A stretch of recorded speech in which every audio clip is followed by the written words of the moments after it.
Soyez vous tous contents, soyez pour l'opportunité que le Seigneur fait moi pour nous avec vous en cette soirée de célébration d'Action de grâce.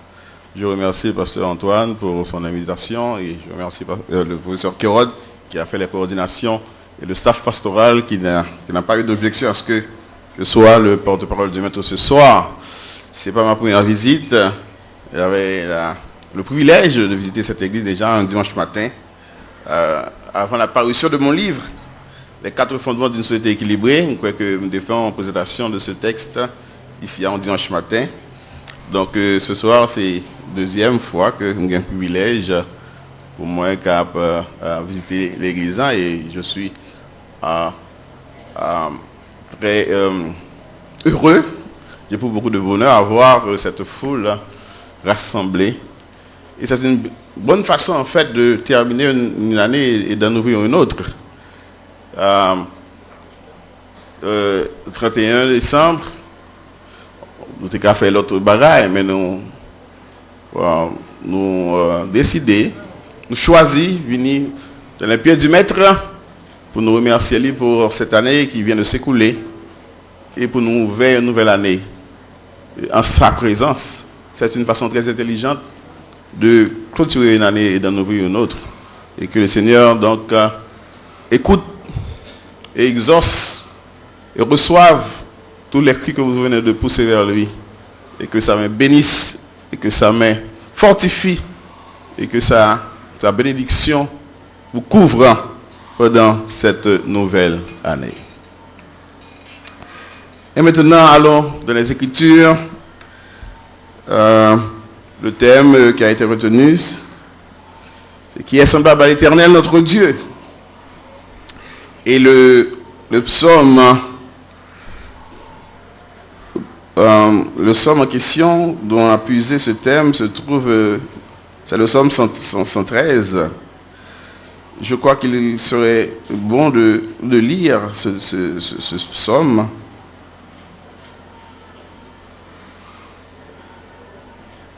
Psaume 113. Louez l'Éternel, serviteur de l'Éternel. Louez le nom de l'Éternel. Que le nom de l'Éternel soit béni dès maintenant et à jamais. Du lever du soleil jusqu'à son couchant, que le nom de l'Éternel soit célébré. L'Éternel est élevé au-dessus de toutes les nations. Sa gloire est au-dessus des cieux. Qui est semblable à l'Éternel notre Dieu? Il a sa demeure en haut. Il abaisse les regards sur les cieux et sur la terre. De la poussière, il retire le pauvre. Du fumier, il relève l'indigent. Pour les faire asseoir avec les grands de son peuple. Il donne une maison à celle qui était stérile. Il en fait une mère joyeuse au milieu de ses enfants. Louez l'Éternel. Amen. Le psaume 113, c'est un psaume de louange, une manifestation de gratitude envers l'Éternel. Le psaume nous présente un contraste, un Dieu grand, un Dieu très élevé, mais en même temps, même s'il est élevé, il est tout proche. Il manifeste sa tendresse, son indulgence envers nos faiblesses et nos handicaps. Le message qui se dégage de ce psaume est un message de réconfort. Même si le Dieu que nous servons est grand, même s'il est El Elyon, le Dieu très haut, mais il est tout proche de ses enfants. Il s'inquiète, il regarde. Il est prêt à secourir tous ceux qui l'invoquent. Et pour nous bien pénétrer le message de ce texte ce soir, nous allons premièrement regarder la classification de ce psaume. Parce que psaume, ça a une particularité, il fait partie d'un groupe de psaumes en particulier dans les Écritures. Et deuxièmement, il fait bon aussi que nous regardions aussi le contexte de rédaction de ce psaume. et finalement pour voir les 5 grandes vérités qui se dégagent de ce psaume. Donc, une classification de ce psaume, type psaume ça. Deuxièmement, dans quel contexte il écrit psaume ça, en particulier le psaume 113. Et pour finir, sur les grandes affirmations théologiques du psaume 113. Psaume 113, la classification de psaume 113 à psaume 118, de la liturgie juive, c'est un ensemble de chants. Parce que les psaumes, en fait, ce sont des chants. Nous pas joindre partition, mais c'est des chants que les juifs ont chantés dans des circonstances particulières. Et les psaumes 113 à 118, ils font partie du groupe de chants du groupe de psaumes que les Hallel. Ça veut dire louer, louange à l'Éternel. Ce groupe de psaumes, les juifs te chanté pendant les 3 fêtes spécifiques. En fait, l'année liturgique juive était rythmée par 7 fêtes. Les 7 fêtes de l'Éternel qu'on rejoint dans Lévitique 23. La première fête qui était ouvrie l'année liturgique, l'année religieuse en Israël, c'était la fête de Pâques, que nous connaissons, qui tombait au début du printemps. Et deuxième fête là, c'était la fête des pains sans levain, qui était suivie immédiatement la fête de Pâques. La fête de Pâques, dans la littérature juive, il rappelait le passage, la sortie de l'Égypte, le passage de la mer Rouge. C'est fête ça qu'on célébrait lors de la fête de Pâques. La fête des pains sans levain, c'était pendant une semaine, les Juifs ne devaient pas consommer du pain avec du levain. Bon, nous connaissons les gains symbolisent le levain, les gains symbolisent le levain symbolise le péché. Donc, pendant une semaine, les Juifs étaient obligés de consommer du pain sans levain. La troisième fête, c'est la fête des prémices. La prémisse, c'est les premiers fruits d'une récolte. En Israël, lorsque un fleur poussait, les Juifs étaient très attentifs. Ils doivent veiller quelle était la fleur qui t'a baillé le premier fruit. Et fleur, un petit fruit, ça a été identifié, il était comme un petit fil rouge là-dedans, de telle sorte que peut identifier. Lorsque tout pied bois, ou bien tout fruit arrivé à maturité, avec fil rouge, ça a été identifié les prémices de cet arbre. Donc, pendant la fête des prémices, tous les Israélites recueillaient les premiers fruits et les offraient à Dieu. C'était le début de la récolte. Ensuite, la quatrième fête, c'était la fête de la Pentecôte. La fête de la Pentecôte, ou la fête de la moisson, c'est la moisson proprement dite. La fête des prémices, c'est le début de la moisson, tandis que la fête de la Pentecôte, c'était la moisson proprement dite, qui était arrivée au mois, dans la période été. Et la cinquième fête, c'est fête où je viens en automne, c'est la fête des trompettes, d'après Lévitique 23, versets 23 à 25. La fête des trompettes, c'est lui-même qui était marqué le jour de l'an des Juifs. Alors, contrairement à nous-mêmes qui, le jour de l'an, c'est 1er janvier, en Israël, le jour de l'an, c'est en automne. Il compte tomber en septembre.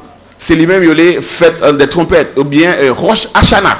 Donc, c'est lui-même qui était marqué le début de l'année civile. C'était une fête qui durait un jour. La sixième fête, c'est la fête de l'expiation. Expiation, c'est lui-même, il y a les Yom Kippour. C'est une fête qui était durée seulement une journée. Mais c'était une journée de jeûne. Tout le monde en Israël devait jeûner. De l'enfant à la mamelle et jusqu'au vieillard, même les animaux devaient jeûner. Pourquoi? Parce qu'en ce jour, le souverain sacrificateur, il était le privilège pour traverser le voile et pour l'entrer avec du sang de bouc, pour présenter devant l'arche de l'Éternel et pour demander pardon pour ses propres péchés et pour te sortir, pour te porter la rémission, l'expiation de la faute du peuple. Donc c'était un jour solennel. Et pendant ce jour, tout le peuple blanc devait jeûner pour confesser leur faute, le jour de l'expiation, qui tombait fin septembre et début d'octobre. Et finalement, la 7e fête, c'est la fête des tabernacles, qui était la dernière fête, qui était la fin de la récolte. Au cours de la fête des tabernacles, les Juifs devaient abandonner leur maison et construire une petite maisonnette avec des feuilles bien spécifiques, puis on a passé une semaine, puis on a rappelé les 40 ans de la traversée du désert. Donc cette fête qui était rythmée la vie religieuse en Israël, la fête de Pâques, la fête des pains sans levain, la fête des prémices, la fête de la Pentecôte, la fête des trompettes, la fête de l'expiation et la fête des tabernacles. Parmi ces 7 fêtes, il y a 3 qui étaient obligatoires. C'est la fête de Pâques, la fête de la Pentecôte et la fête des tabernacles. Pendant ces 3 fêtes, les Juifs, n'importe côté ils étaient invités, ils étaient encouragés, puis ils descendent à Jérusalem, puis à célébrer avec tout le peuple. Donc, fête, ça a été obligatoire. Et pendant ces 3 fêtes obligatoires, la fête de Pâques, la fête de la Pentecôte et la fête des tabernacles, c'est pendant l'époque pendant fête que les Kohanim, les prêtres, on a chanté chant que nous jouons de Somme 113 à Somme 118. Évidemment, pour nous les chrétiens, nous pas célébrer toute fête en fait, fête que nous célébrons dans le christianisme, c'est la fête de Pâques, qui commémorait la résurrection de Jésus-Christ d'entre les morts. Et la deuxième fête que nous célébrons, c'est la fête de la Pentecôte, qui c'est la fête de l'inauguration de l'église dans Actes chapitre 2. L'église a pris naissance le jour de la Pentecôte. Bon, troisième fête que nous va célébrer, c'est la fête des tabernacles, parce que c'est une fête eschatologique, c'est une fête à venir. C'est lorsque l'église va enlever et on va l'entrer dans le ciel, c'est là ça, nous pourrons célébrer la fête des tabernacles par nous. Donc en fait, l'église chrétienne, il retenu seulement 2 grandes fêtes parmi les 7 fêtes juives. C'est la fête de Pâques, quoique il y a la même signification, parce que la Pâque juive, c'est la sortie de l'Égypte, tandis que la Pâque chrétienne, c'est la résurrection de Jésus-Christ.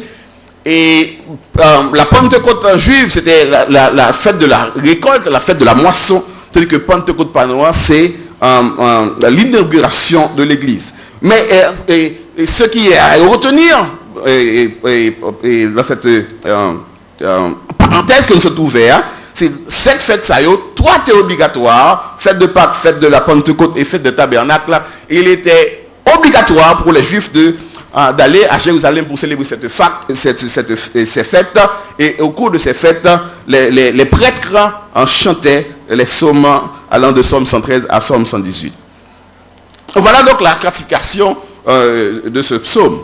Maintenant, quel est-il du contexte? Quel est le contexte de rédaction de ce psaume? Ce psaume, d'après des commentaires, il était écrit après le retour de la captivité de Babylone. Nous connaissons que Israël était péché contre Dieu et depuis Salomon, le débâcle a commencé. Et c'est après, sous petit Roboam, que la nation est divisée. Salomon, c'est 1900 ans avant Jésus-Christ, dans la fourchette, ça, il était régné. Et dans le 8e siècle avant Jésus-Christ, eh bien, les 10 tribus, eh bien, la Syrie était partie avec eux. Et c'est là, les autres peuples ont été débarqués en Israël. Il y avait 2 tribus, la tribu de Juda et la tribu de Benjamin. Ils ont même tout, malgré le secteur vers Israël, ils ont même tout tombé dans la même faute, l'idolâtrie. Donc, le peuple d'Israël qui était, la gloire de Dieu manifestée au mont Sinaï, ce peuple qui était habitué avec les prophètes de l'Éternel, qui t'a servi le vrai Dieu, ils étaient quittés séduits par les faux dieux des peuples d'alentour. Israël était fait faute là, il allait en captivité, en exil, pas jamais retourné. Judas tombé dans le même bagarre. Judas, il était fait en résistance parce que vous connaissez le temple, c'est en Juda altéré. Donc la vie religieuse était beaucoup plus intense en Juda qu'en Israël. Mais malgré tout ça, Judas tout tombé dans le même piège là. Judas, le peuple de Juda et de Benjamin, ils ont abandonné l'alliance de l'Éternel. Ils ont tombé dans l'idolâtrie. Ils ont abandonné leur Dieu. Et la sécurité d'Israël, Israël, si vous regardez jusqu'à présent sa géographie, sa population, il n'est pas en armée puissante. Et toute invincibilité d'Israël de guerre, c'est à cause de leur attachement à leur Dieu. Mais une fois ils ont abandonné le Dieu véritable, puis ils ont tombé dans l'adoration de faux dieux, ils ont vu vulnérables. Effectivement, en l'an 786, avant Jésus-Christ, Judas qui tombait dans la désobéissance, Judas qui tombait dans l'idolâtrie, eh bien, gros peuple, le peuple chaldéen, avec à sa tête le roi Nebuchadnezzar, il débarquait à Jérusalem, il détruit le temple de l'Éternel, l'arche de l'Éternel, l'objet le plus sacré à l'époque, les portes est disparu, et des milliers de Juifs furent amenés captifs en Babylone. C'est la tactique que Satan a toujours utilisée. Nous forts, c'est lorsque nous étions connectés à mon Dieu. Nous forts, c'est lorsque nous toujours été sous l'ombre de l'Éternel, marché de la volonté de Dieu. Tout le temps nous étions dans sa volonté, nous sommes invincibles. Mais une fois que nous détachons de Dieu, comme Samson, nous devenons faibles comme les autres. Et cette tactique, Satan a utilisé avec Israël. Tout le temps était fort. Sous Ézéchias, était fort. Sous Josaphat, était fort. Le peuple vient attaquer. Bon Dieu, gourmet pour eux. Assyrie vient attaquer Ézéchias. Et bien Assyrie, ils ont coupé tête l'autre. Ils ont levé contre l'autre parce qu'ils étaient attachés à l'Éternel. Mais ils viennent tomber dans l'idolâtrie. Et bien ça passe, ils viennent faibles. Nebuchadnezzar détruit le temple. L'arche porte est disparue. Et l'a amené Judas en captivité à Babylone. Mais Dieu a toujours été fidèle à son alliance. Parce que même si nous sommes infidèles, Dieu reste fidèle à sa promesse. Donc l'exil à Babylone, c'était le résultat de l'abandon du culte du vrai Dieu et de l'adoration par Judas des faux dieux. Mais Dieu, qui est riche en son amour, bon Dieu t'a songé 70 ans après, la captivité, Babylone qui était fort, Babylone qui était invincible, Babylone pas tombé en une nuit. Lorsqu'on a parlé de Babylone au 6e siècle, 5e siècle avant Jésus-Christ, on a parlé de ce que représentent les États-Unis de nos jours. C'était la puissance dominante mondiale, la puissance de l'époque. Parce que l'empire babylonien, il était sorti depuis l'Europe, il était arrivé jusqu'en Inde. Le livre d'Esther, il a décrit l'étendue de l'empire babylonien, c'était fantastique. En plein pays que était soumis. Donc l'homme est en captivité à Babylone, pas aucun peuple qui a délivré. Et d'ailleurs, n'oubliez pas, les Juifs ils étaient exposés à puis ils étaient assimilés à d'autres peuples. Ils étaient exposés à l'assimilation parce qu'ils étaient frottés à d'autres peuples à Babylone. Mais 70 ans après, Babylone toujours fort. Mais la promesse de Dieu était accomplie. En une nuit, pendant que Belshazzar, d'après Daniel 9, a festoyé dans son palais, Cyrus a travaillé Babylone, c'est Babylone pas connaît. Parce que Babylone était protégée par une rivière. Ça, Cyrus fait, il détournait le cours de cette rivière. La rivière de pas son côté, monsieur bouche et il fait le pas sur l'autre côté. Donc, Belshazzar, il est sûr qu'un n'est pas arrivé parce que elle n'est pas qu'à traverser la rivière, ça. Puis à traverser la rivière, ça, elle attendait, elle a bien bruit. Tandis que Cyrus était fait tactique, il détournait le cours de la rivière et Cyrus passait à pied sec, à débarquer, tomber sur le peuple babylonien qui t'a fêté des faux dieux, qui t'a célébré, qui était sourd. Et pendant que les gens sont sourds, ils boivent ta fière, les gens fêtaient leur faux dieu, Cyrus débarquait sur eux. Cyrus était un maître père, c'est peuple iranien de nos jours. Il débarquait sur Babylone, il débarquait sur Belshazzar en une nuit. Cette ville inexpugnable, cette ville invaincue et invincible, il tombait devant les Mèdes et les Perses. Israël va dire qui je t'a fait sortir de l'exil babylonien. Israël va dire qui je voulais sortir de la captivité en Babylone. Et ça ne va avoir un seul coup de roche, ça ne va avoir un seul coup de flèche. Dieu a combattu pour son peuple. Israël sortit Parce que Cyrus, bon Dieu, est mon serviteur. Bon Dieu était peut-être dans le cœur de Cyrus. Leur fin conquérir Babylone, voyez pas pour aller. Et il y a un décret que Cyrus prend l'Alvin, renverser Belshazzar, il tue, il vient voir à Babylone. Cyrus prend le décret pour renvoyer Israël à reconstruire son temple. Donc lorsque Israël a sorti de la captivité, puis rentrer dans leur terre promise, c'est un rêve qui est devenu réalité. Vous savez ça maintenant, lorsque il a sorti à Babylone, c'était un jour extraordinaire pour eux. Nos cœurs étaient remplis de chants d'allégresse. Israël a fêté, Israël était pensé qu'il a fini en captivité. Mais Dieu était fidèle à sa promesse. Dieu a secouru son peuple. Donc, le psaume 113 vient rédiger après le retour de captivité. Pendant cette captivité à Babylone, Dieu fait un nettoyage dans le cœur des Juifs. Bon Dieu retirer cette tendance à l'idolâtrie qui était caractérisée Israël depuis Salomon jusqu'à Sédécias. Bon Dieu retirer, bon Dieu laver cœur. Désir que les Juifs ont gagné puis tomber dans l'idolâtrie. Bon Dieu fait une opération spirituelle pour débarrasser le judaïsme de l'idolâtrie. Israël n'a jamais tombé dans l'état ça encore. La preuve, lorsque les Juifs sont rentrés en Israël, quelques 200 à 300 ans plus tard, ce sont les Grecs qui viennent attaquer. Les Grecs viennent envahir Juda avec Antiochus Épiphane. Et malgré qu'ils ont persécuté les Juifs, malgré les Grecs qui ont interdit le judaïsme, malgré les Grecs qui ont interdit de célébrer le sabbat, malgré les Grecs qui ont interdit les Juifs pour faire circoncision, les Juifs ont plutôt gourmé. Ils n'ont pas du foyer.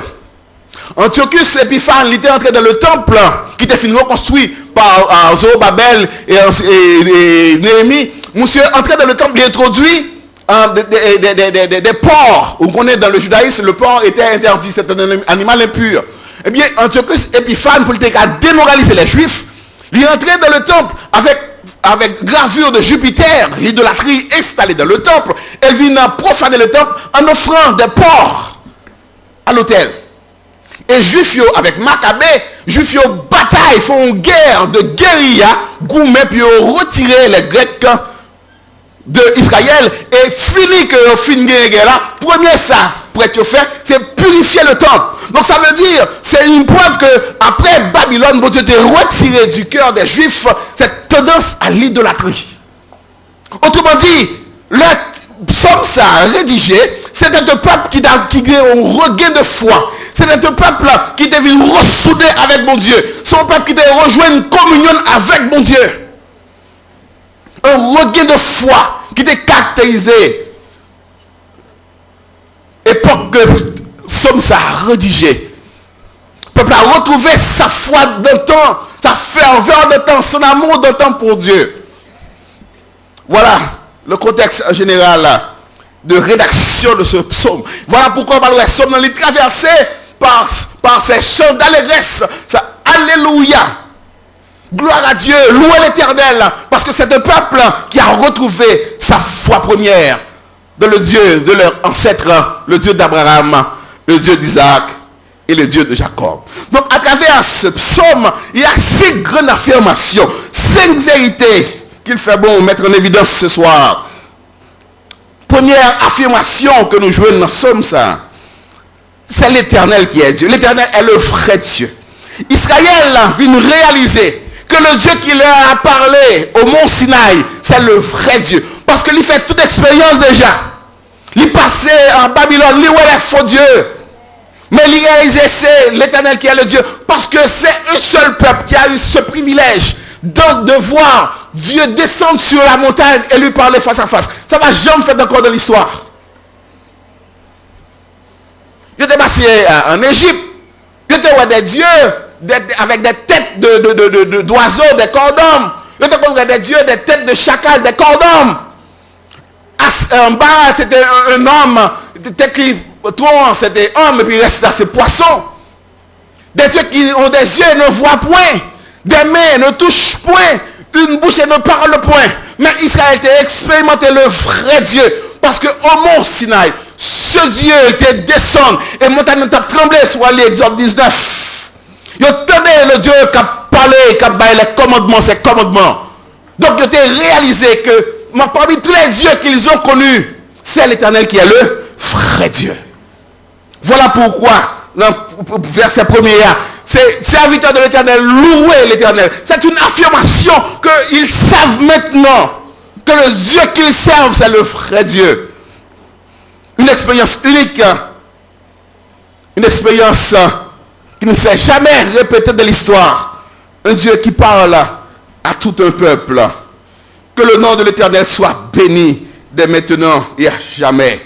Voilà la première affirmation de ce psaume. L'Éternel est le vrai Dieu. La deuxième affirmation de ce psaume, le pouvoir du vrai Dieu est universel. Du lever du soleil jusqu'à son couchant, que le nom de l'Éternel soit célébré. Dans le verset 3. Il est Dieu à Jérusalem. Il commande à Jérusalem. Mais il est Dieu aussi à Suse. Il est Dieu à Babylone. Il est Dieu en Égypte. Partout, il est Dieu. Partout, son pouvoir est illimité. Probablement, là, on était en Égypte, on a des dieux. Probablement, là, on était en Chaldée, en Babylone, on a des dieux. Mais c'est des dieux locaux. Mais il était réalisé que c'est seul l'Éternel qui a un pouvoir absolu, illimité, du lever du soleil jusqu'à son couchant. Sur toute la terre, il est Dieu. Pas de monde qui a fait concurrence, pas de Dieu qui a fait concurrence. Il n'a pas d'être semblable à lui. C'est l'Éternel qui est Dieu, du lever du soleil jusqu'à son couchant. Que le nom de l'Éternel soit célébré. Parce qu'il est le vrai Dieu à Jérusalem.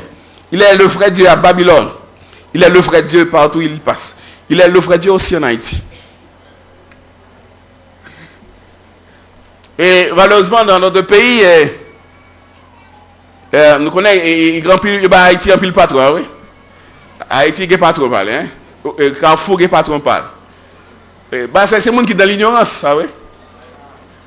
Bon, le monde qui ne connaît pas, souvent de quel est le patron d'Haïti, c'est Notre-Dame, bah vrai. Mais nous-mêmes qui sommes serviteurs de Dieu, si on parle de nous qui est-ce qui patron, nous n'avons pas besoin d'autres patrons que l'Éternel des armées. Nous n'avons pas besoin d'autres patrons.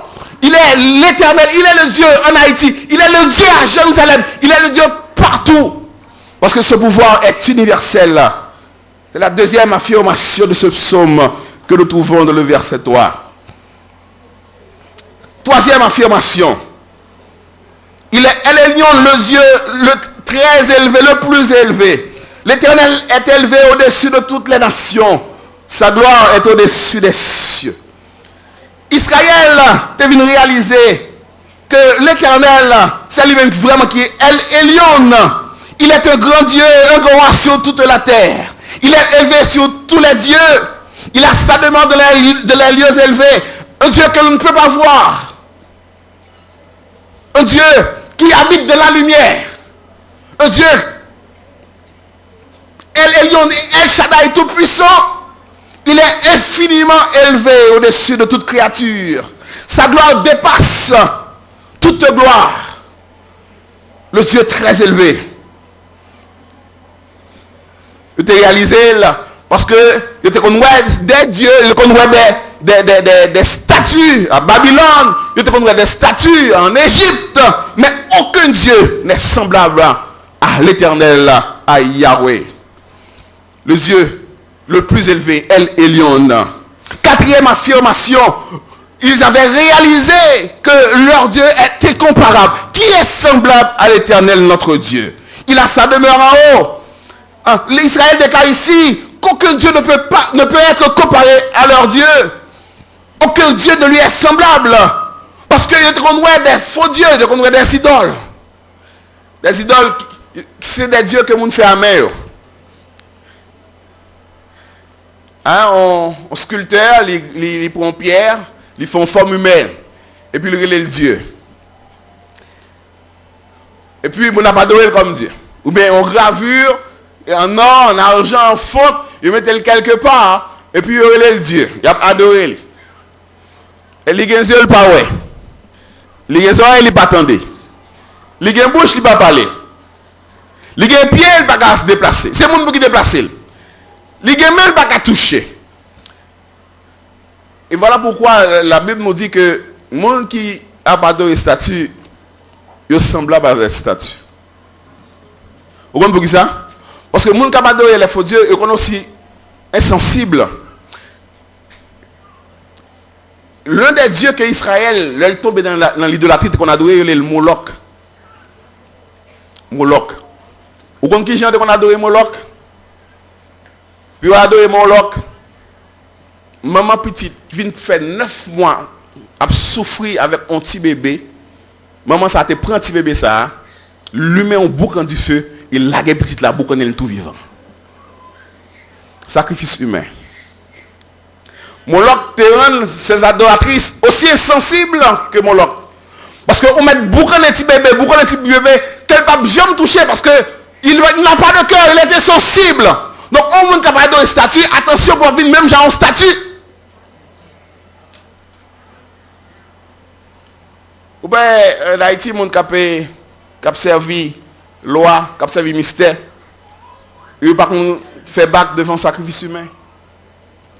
Parce qu'il a servi un Dieu qui est insensible. Donc il convient aussi insensible que le Dieu qu'il serve. Moi avec vous, que mon Dieu libéré des ténèbres, de l'idolâtrie, nous connaissons que seul l'Éternel est Dieu. Et c'est lui-même qu'on adore. Parce qu'il est véritable. Il parle. Ce n'est pas comme les autres dieux qui ont une bouche et ne parlent point. Mais le Dieu que nous servons, il parle. Le Dieu que nous servons, il agit. Sa main est puissante. Sa main, son bras est puissant pour nous secourir.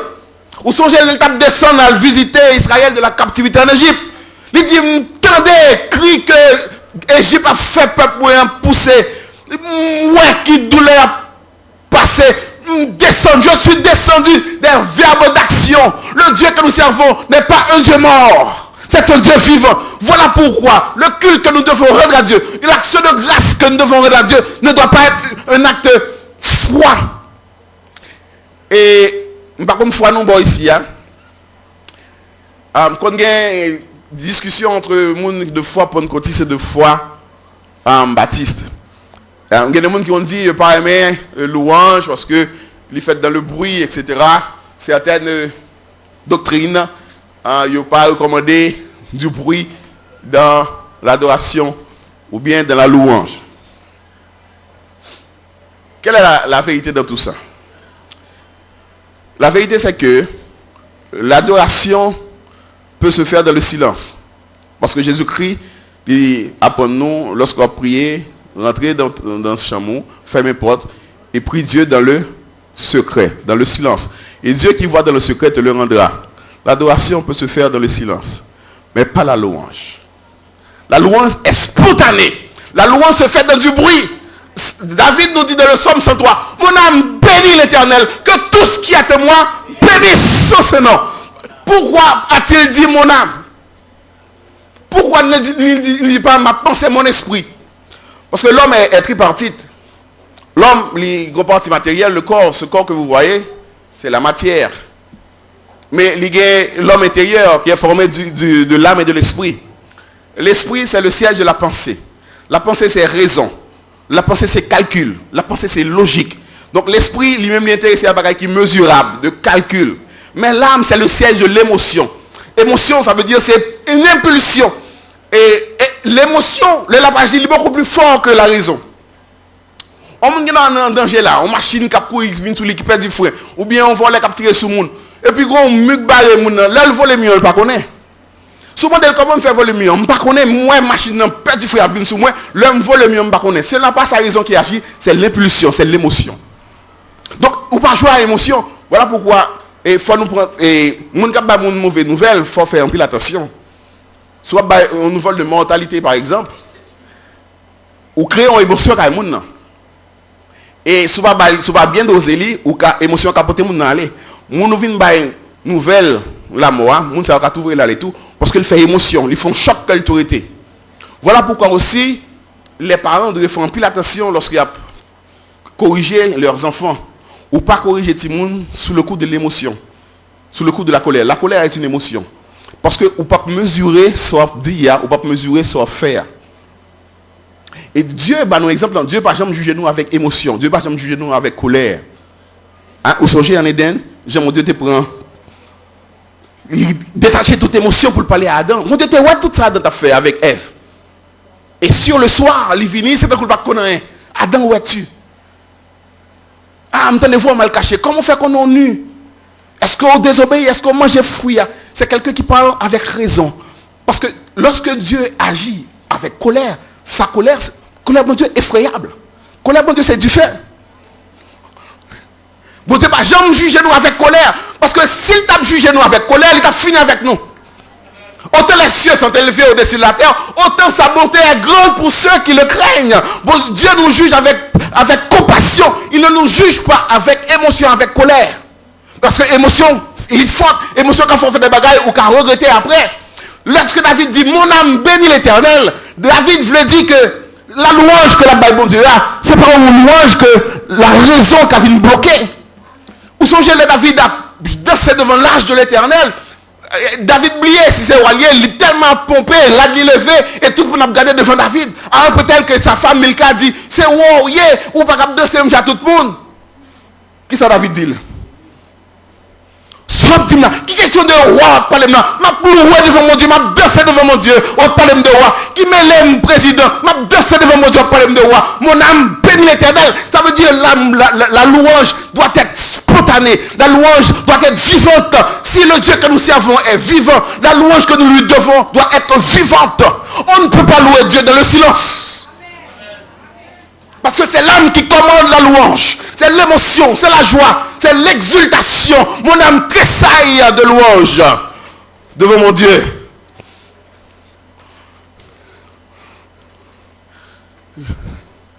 Un Dieu incomparable. Un Dieu vivant. Un Dieu qui agit pour ses enfants. Bon Dieu qui agit pour la Babylone. Il n'y a pas qu'à combattre contre la main babylonienne. Mais en une nuit, l'empire s'est écroulé. Alors, mon Dieu, ça a regardé merveille. Je vais une louange dans le silence. Je connais des témoignages là, mais pas tout le monde qui témoigne. Si chaque monde là devine là pour témoigner, dans les circonstances difficiles, pour te délivrer, on ne peut pas une louange dans le silence. Très bientôt, nous allons célébrer le 5e anniversaire du tournoi de terre du 12 janvier 2010. Parce que l'être d'être avec nous, son seul bagage d'abdi, c'est Jésus, Jésus, Jésus. Vous êtes obligé de aller à la voix forte. Relais-moi, Jésus, sauvez-moi. Alors, soit pour lui, et pas le ça pour que je ne peux pas parler fort, et pas le ça pour que je ne peux pas danser devant, parce que l'homme était dans le 12 janvier, c'est cri de détresse qui te fait me sortir. Alors, quittez me louer le Seigneur. Mon âme bénit l'Éternel, et tout ce qui est en moi, bénisse son nom. C'est pas mon Dieu qui a servi ou qui a loué. Et soit des cultes, je ne vais pas citer non, leur fait de louanges ont été figés. C'est parce que c'est des postures, quelquefois des postures mystiques.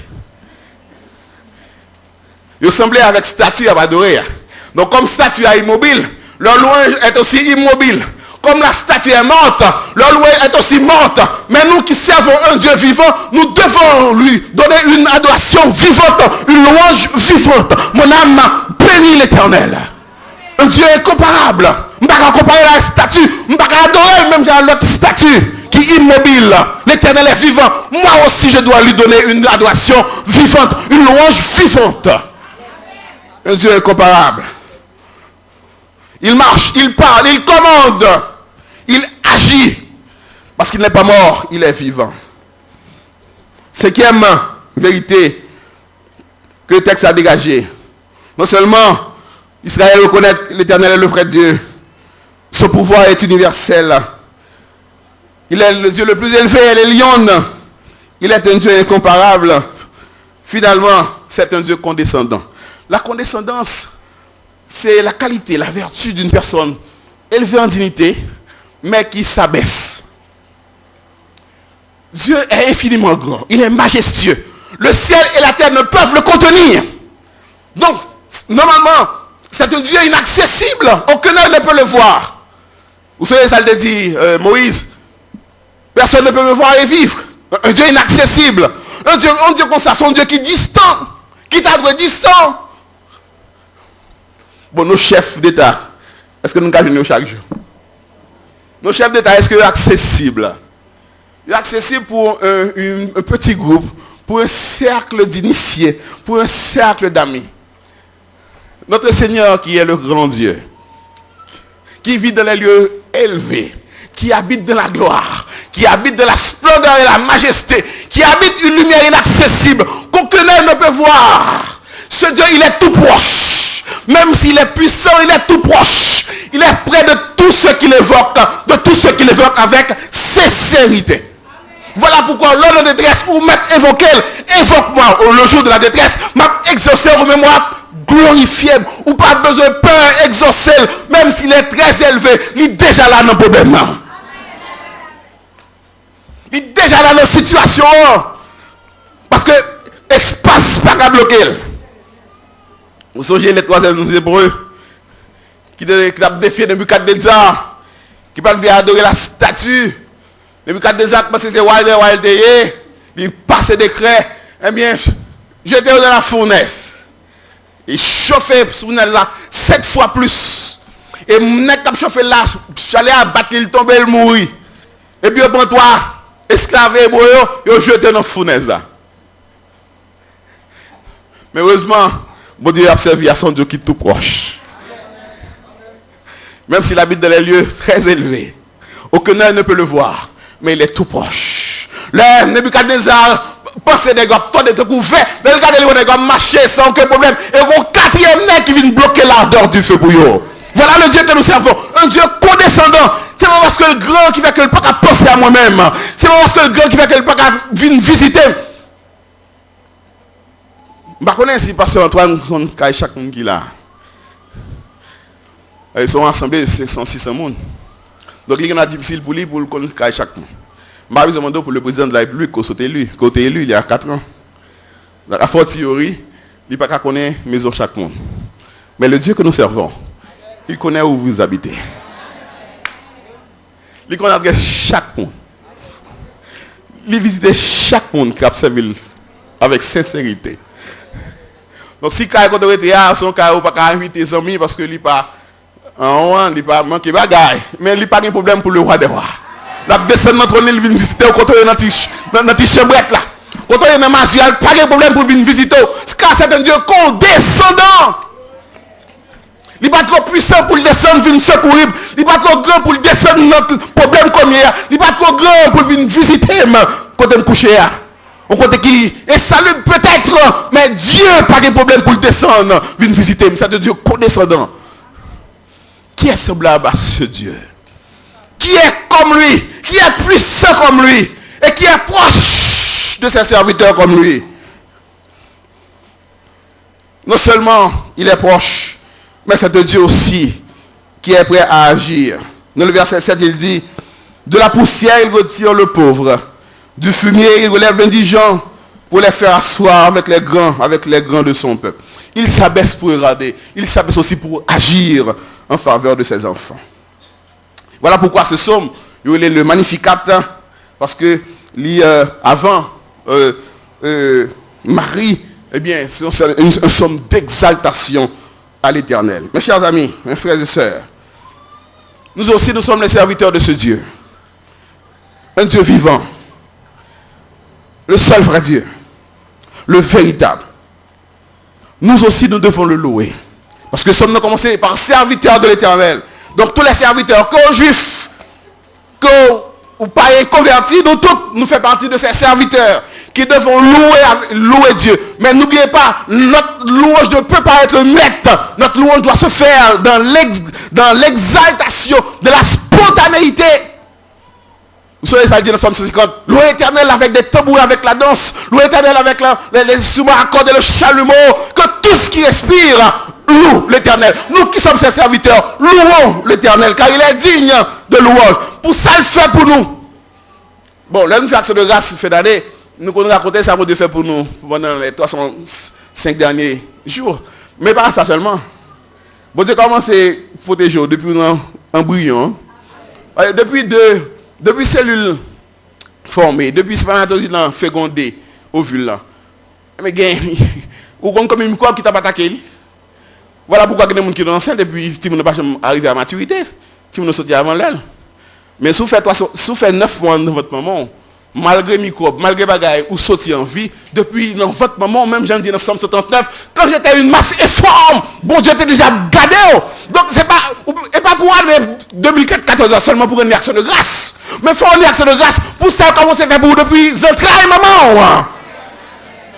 Pour dire merci. Vous comprenez pour ça, pour finir, il faut louer Dieu, pour lui exprimer sa reconnaissance, notre reconnaissance.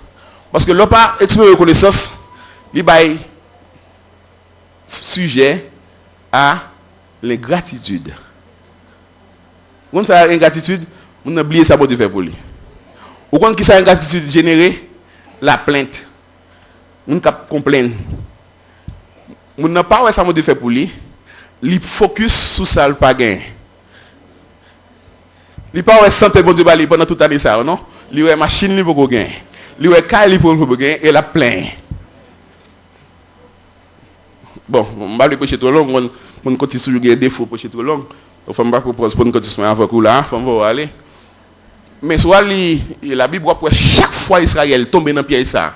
Pour la plein, pour ça pas joindre, l'oublier man que mon Dieu bali, il traverse son désert, pas de l'eau, pas de plantes, il pas qu'à arroser, il pas qu'à cultiver, il manger, vendre des boutons chaque jour, l'oublier ça, la plein pour ça pas gagner, Dieu agit avec colère.